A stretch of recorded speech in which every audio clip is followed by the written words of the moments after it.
I say the metaverse is like the 3D connective tissue of the internet. So the best way I can help someone envision that, if they've seen the recent movie Ready Player One by Steven Spielberg, where they put on the VR headsets and they get dropped into this world, that's an example of the metaverse.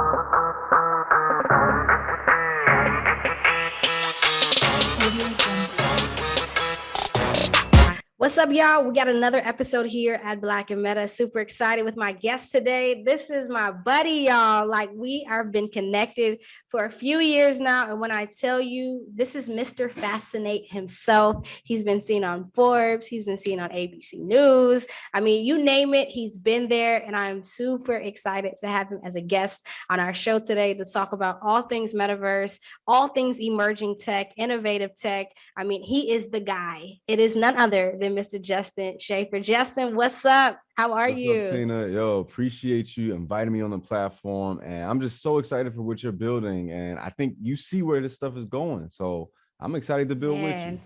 Look, let's jump right into it, right? Because you and I, we're Black creators, we're Black innovators, right? And we're unapologetic about being so. But before we got here in all this unapologetic space, I always love to take the record back. Talk to us, Justin. How did you even get into tech? Where does your innovation start, or your springboard of like love for all of these things? How did you get here?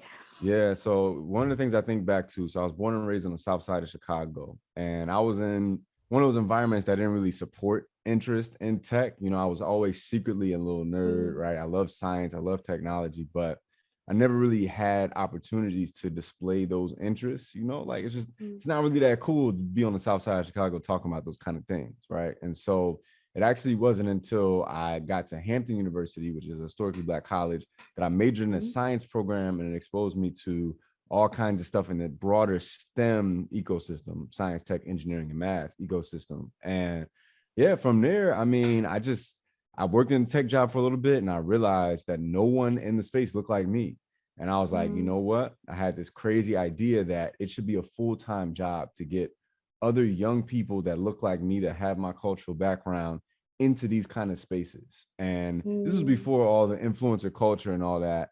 And it was 2017, actually. That's when I quit my job and, you know, bet on myself, moved to New York City, and figured out how to figure out. I love that. Figure out how to figure out. Justin, that's so dope that you saw this vision of like, there should be a world where more people look like me doing what I do. And you were courageous enough to go do it. So kudos to you, man. That's awesome.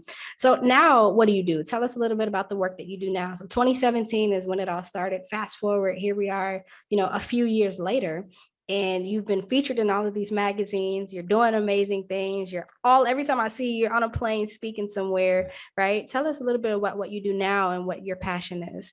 Yeah, so I mean, as Mr. Fascinate, I've created this brand that educates students about STEM, and we generate revenue through a few different ways. One of the biggest ones is actually speaking appearances. So I've done 150 keynotes in the past 5 years as a professional speaker.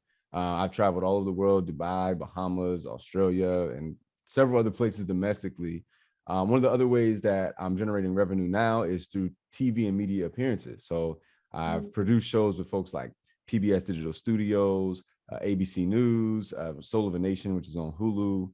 I've done a bunch of other projects like those that, again, are positioning me as kind of like this Bill Nye the Science Guy, but maybe a little bit more Black and a little more swag. You know what I Little mean? swag to Little it. swag to it. You know what I mean? So, I mean, for me, it was important to break down a lot of concepts that are really complex in ways that are palatable and empowering to these young kids. And through the programs I've created, whether they be through speaking or after school stuff, or through the media that I've now transitioned to, I think that is the way that we achieve scale. So to elaborate on that a little bit, Tina, like, I was doing educational programs all over New York City in the past 4 years. We ended up reaching tens of thousands of kids in 4 of the 5 boroughs.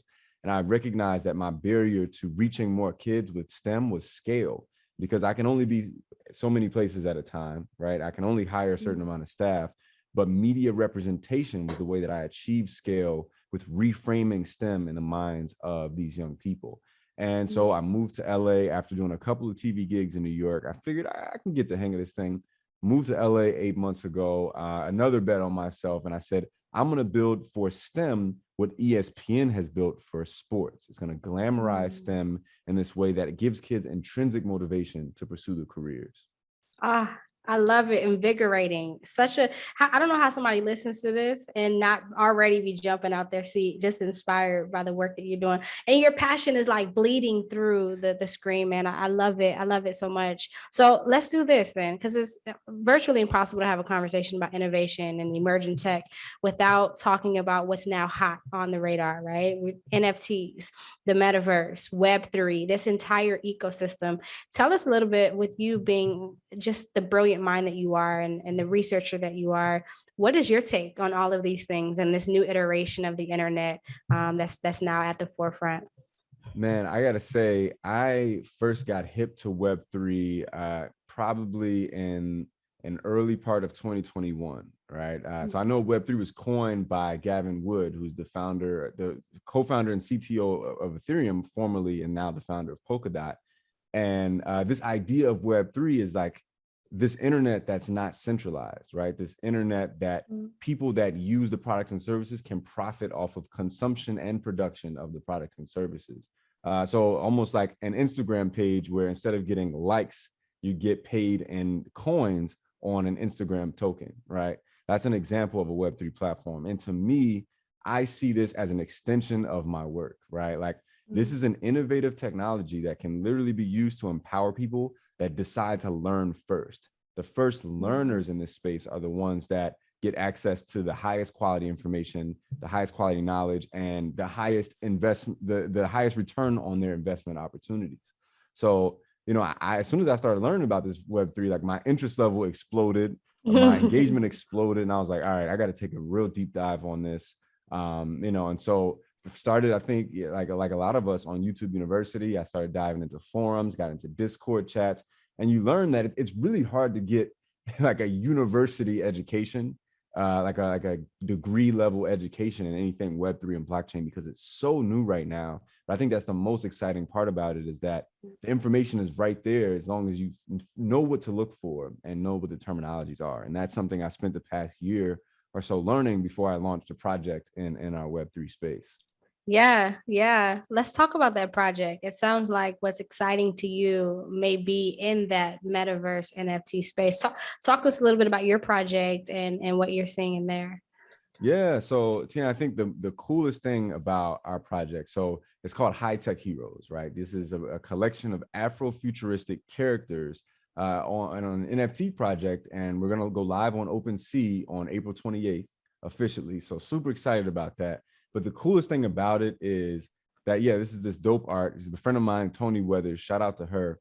She's a muralist in LA, and she actually learned graphic design and drew these designs by hand Oh, wow. on an iPad. And so it's 5,000 of them, right? And I think that's cool, but I think the coolest part that we've built in is the utility as well. So, you know, we're thinking about a percentage, well, we know that a percentage of the profits, 10% of the profits, will be used towards educational initiatives that advance communities of color's access to tech education, to STEM education, and things of the sort.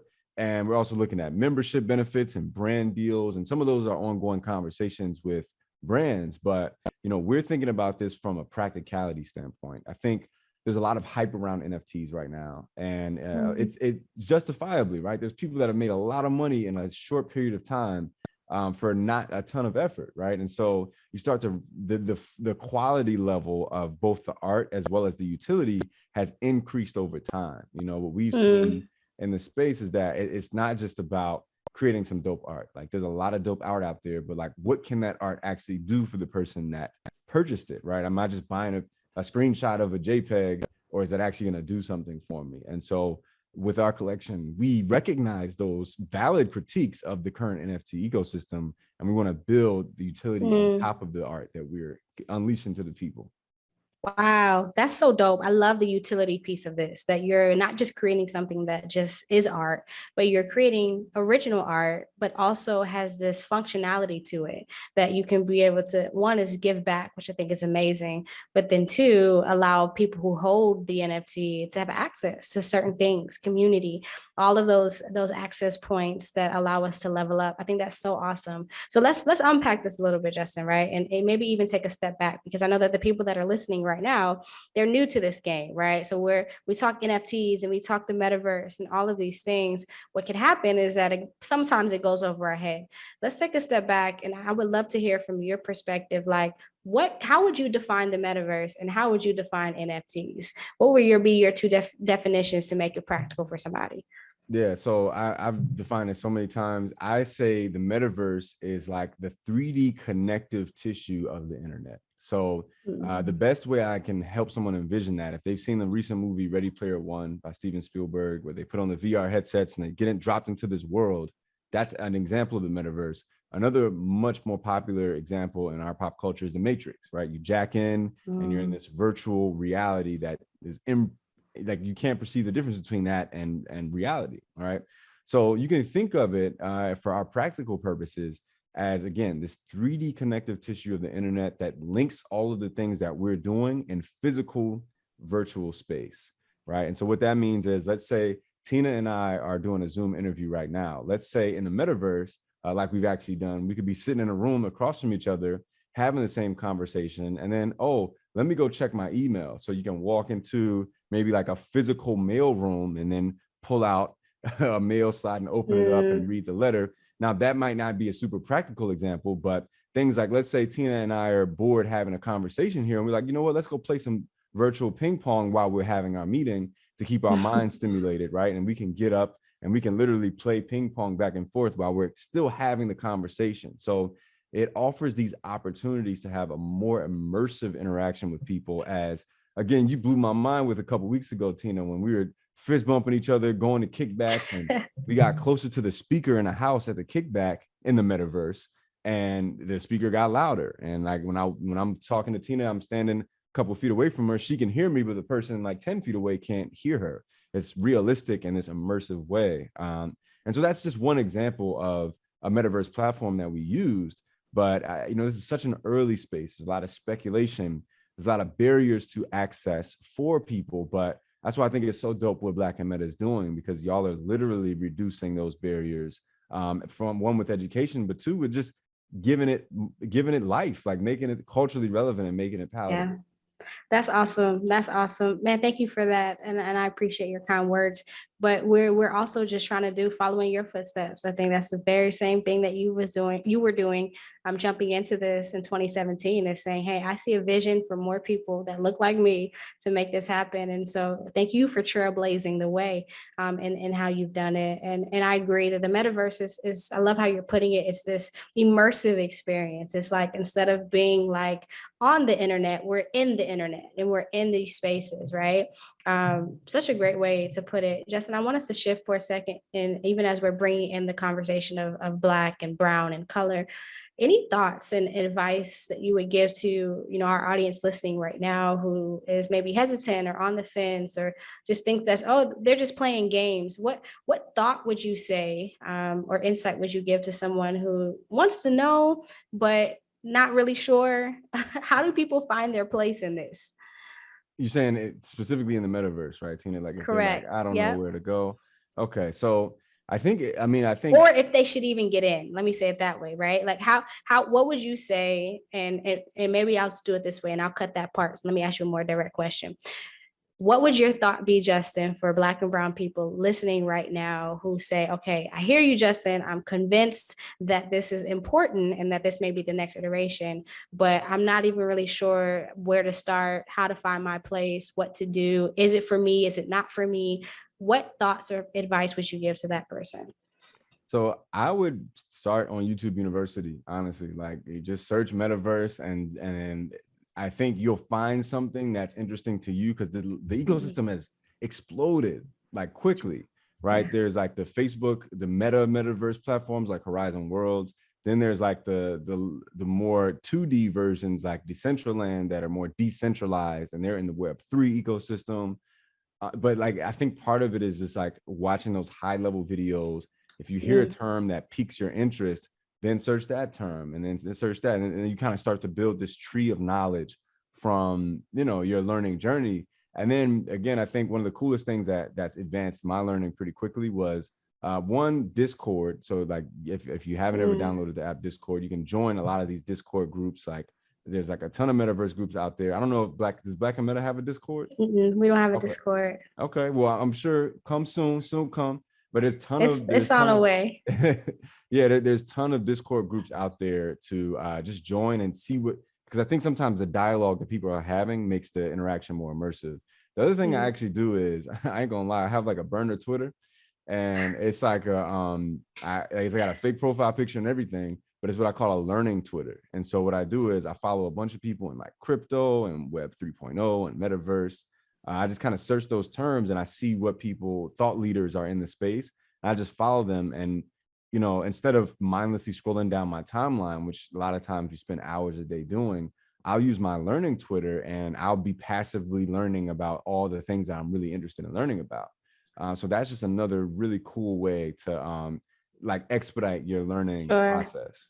That's dope. I think that burner Twitter is so hilarious to me, but it's so on point because like you'll get in a mosh pit of all the other stuff, but having that one dedicated Twitter is super dope. Justin, talk to us about use cases. If you're researching and you're studying and you're seeing all of these things happening, right? What are some of the use cases for either NFTs and or in the metaverse that you're finding really interesting right now? Yeah, so so this is actually interesting, Tina. So I actually just wrapped for a show about the metaverse, and I can't really talk about the network or any of that kind of stuff yet. It's pretty exciting stuff. But one of the interesting things that we explored was this phenomenon called the Uncanny Valley. Have you heard of this, Tina? Tell us more. So the Uncanny Valley is this effect that people experience when they see something that's not all the way alive, but seems kind of alive, and it's got a human quality to it. So for example, robots, there's this graph that they show with the Uncanny Valley, and robots become more and more endearing to us as they become more realistic up to a certain point. Once they get too realistic, then it becomes unsettling, and it feels like the same experience you might have had if you ever saw like a zombie, or I don't know if you saw like a dead person. Like it's not all the way alive, right? And your brain on a subconscious level kind of understands that and has a visceral reaction to it. And so what they're finding is that in a lot of these early metaverse platforms, the avatars that are being created are kind of alive looking, but they're not all the way alive. Like the nuance of facial expression and the hand gestures that we all have is not adequately recorded in these spaces. And so again, this problem is called the Uncanny Valley. And so to solve this problem, I actually visited a space called Metastage. And essentially what Metastage is doing is they're creating what's called a 3D volumetric capture environment. So in layman's terms, what that is like you put a person in a 360-degree green screen, and there's like all these cameras that surround you, and they record your performance in real time.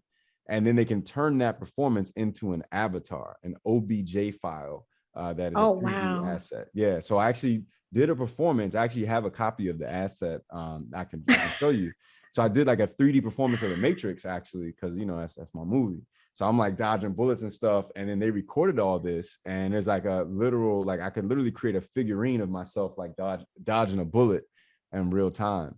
Wow. And so, but I say all this to say, you know, a really big point of interest and an issue with the metaverse right now in its early stages is that the immersion can be taken away when the avatars don't feel real, right? I think it's cool that we can fist bump each other or give each other a high five or wave at each other, but it still feels a little awkward, right? And so as that technology is advancing to create those nuance, right? Like I can say something to you, Tina, or I can say the same thing and twitch my eyebrow a little bit, and you know that has a completely different connotation. It means something different, right? Completely, it's intuitive for us, right, as humans. And so we, in order to create a metaverse that I think we all can get behind, we have to recreate that nuance. And so that was what I was, you know, going through in the show that we shot. But yeah, really interesting stuff. And I think, that's what excites me about the promise of the metaverse in the future, because I mean, if that technology works out, we don't have, there's so many things that there's so many calls that can be an email. There's so many in-person meetings that could be a metaverse meeting today, right? International travel is great, but like international travel for business reasons may be unnecessary if you can offset those costs, right? I even see the world of esports evolving a lot. So esports is one of the biggest sports in the world now. Basically, for those of you that don't know, it's watching the people play video games. Right. Like I got pretty good at the boxing joint, the thrill of the fight. I don't know if you ever tried it. I saw you on Instagram knocking something out. I'll be knocking people out on a daily basis now. So they're about to unleash a multiplayer mode, but imagine like instead of physically risking yourself for harm, like I'm like, yo, I do TV stuff. I can't really mess up the grill, you know what I mean? But now I can get in virtual boxing and I can become a top ranked virtual boxer. And I think people will pay to see that, like as they already are watching other people play video games like Call of Duty or NBA 2K. So, these are just a few practical use cases of how this metaverse world is going to explode as we see increased immersion, as we see a higher fidelity facial recognition, nuance in facial expressions. And that stuff is super exciting to me. Wow, you just gave us so much to unpack, Justin. So good stuff. I was on my pedestal for a second there. Nah, this is good. It's such good content. But I think what I'm really resonating with is this idea of like, wow, like this is literally another layer on top of how we already do existing life. And I want to really highlight that for those who are listening, that this is like, it's not this, or it's this and that's really important to know, because I hear these conversations where people are thinking like, oh, I have to like leave this life and do this, right? Or I have to leave my laptop and we're going to get rid of all of the phones and the laptops and we only going to live on these virtual reality headsets. But I think you're giving us some use cases right now, Justin, that it's not that we're going to necessarily stop doing the other things, is that we'll have a new way of experiencing these things. And even just the idea of the use cases with whether it's the esports or traveling. What I really want you all to catch, what Justin is putting us on game with, is that figure out what you already do, right? Or enjoy, or find passion in, or find even monetary gain in, and figure out how you can do that in the metaverse, because it's also new, right, Justin? Like we're still all figuring all of this out, right? All of us are, yeah. And I mean, I think you just brought up a great point, Tina, about the creator economy in the metaverse. Like I think, if one of the coolest things that I've ever had an opportunity to experience is designing a 3D object in 3D space. So, it's so much more intuitive. Like 3D design is like something that a lot of us don't really do because it's hard. Like there's a learning curve. You have to learn this advanced software. Most people use what's called Blender to learn how to create 3D models of things. But in a platform like a VR headset, or in software that's on that VR headset, you can actually jump in and you can like draw something almost like the way that a sculptor sculpts something, but in this much more intuitive way. And so there's like 3D art that is that much more accessible from a creator's perspective. And that whole economy, in my mind, is just set to blow. Like once that barrier to entry gets removed and people realize how like intuitive and user-friendly all this technology is. So yeah, I mean, man, there's so much to be excited about. And like I said, it's still new. We're all figuring it out. I mean, I think the experts are still being established, right? Like, let's say today you're hearing this and this is your first time ever like taking a slightly deep dive on the word metaverse. But I mean, you don't have to, like, you can be an expert in a year. Like you can be one of the foremost thought leaders in the metaverse if you start today, because those people are still being defined. I think Tina's absolutely going to be one of them. Because she, was so smart and getting ahead of that curve, and just taking that risky journey of learning about something that isn't well defined yet. And so, yeah, like I'm just excited, man. I'm excited. I love it. I love it. I think we're all excited and just bursting through the seams of what's possible in this space. Justin, I know we're getting ready to wrap up here in a second, but I would love to get your thoughts specifically on the conversation of why it's so important for Black people to be at the front end of this. It's the opportunity, it's the access, it's all of the things that you and I know. But we'd love for you to kind of give your thoughts specifically around why it's important for us to be and participate in what's happening right now. So, Tina, dare I say it, I believe that our people per capita have the highest creative output on the planet and the most creative influence on the planet. Now, do we always get compensated for that influence? Absolutely not. And, you know, I think historically, there's been so many barriers to that we've talked about already. But right now, if we jump in and we learn these technologies, we can apply that culture that we're literally responsible for as a people and monetize that in a way that rewards us for the foreseeable future. The future is being built right now, and our people, I think for the first time in history, have a real chance to be an influential part of it. And so all we got to do is learn. Like all we got to do is Google some stuff, YouTube a couple things, jump in a couple forums, create a bootleg Twitter, and then we're on our learning journey, right? And that to me is an extension of my work, empowering young people with tech skills. Like this is giving people the opportunity to build the future, and we're gonna be responsible for it in one way or another. We might as well get a bag off of it too. Ooh, Justin, look, that part, like, I hope y'all didn't miss what he just said. Black, brown, we are magic. We're going to be responsible for moving the culture. Now, the question is, are we going to get paid for it? And at this point, we have an opportunity to truly monetize our intellectual property, our magic, our creativity for the first time in the history of the history. And that's what's really exciting about this space, man. I love it so much. Justin, do you have any last words, any insight, anything else on your heart specifically, even that you want to share with us before we wrap up here? Any other things? I mean, so just to give you all context, right? My major was actually marine and environmental science. I studied environmental science, and y'all hear the way I'm speaking about this so passionately. This was a self-directed learning journey, right? I started, like I was saying to Tina a little earlier, I started like less than a year ago. And, you know, I've done a project in the space. I've learned a ton about the space. Like start today. If you're interested, take the deep dive and look, it'll pay dividends. Whether it's today, whether it's tomorrow, whether it's 5 years from now, knowing about this stuff is important. And look, like learning about stuff is not that hard. Like all you got to do is sit in front of the TVs. They just sit in front of the YouTube screen, right? So I just say, go take a deep dive and do the thing. And again, I got to shout out my co-founders, Jessica, Evan, Tony, for our collection, High Tech Heroes, dropping April 28th.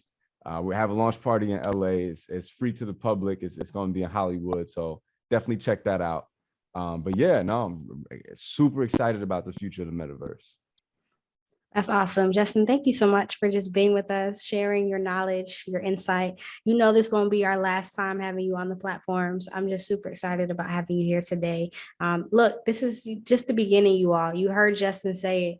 Get in, don't wait, start today. Like either go get a headset today, sign up for a Metaverse web app client today. All of this stuff on the web is already free. Get in, do not be late to this party. You've heard it here first. So without further ado, if y'all like this, if you got something from it, the light bulb went off, make sure you follow Justin. Justin, drop your socials for us really quickly in your website. Yeah, sure. So you can follow me at Mr. Fascinate. And actually, I always say you can just Google Justin STEM, JUSTINSTEM. And I have what's called SEO, search engine optimization. So you can find me on everything about me on if you just Google Justin STEM. Cool. So we'll make sure that we put that down in the description below. But share this with someone, y'all. Share this with someone that needs to know about the metaverse, that needs to know about these things. Share this with someone that also just wants to be involved and learn more about the work that Justin is doing. Of course, get his NFT. It's coming very soon. High Tech Heroes. I'm super excited about that. And in the meantime, comment, like, share, do all of the things, subscribe, and we'll see y'all on the next time. Be well.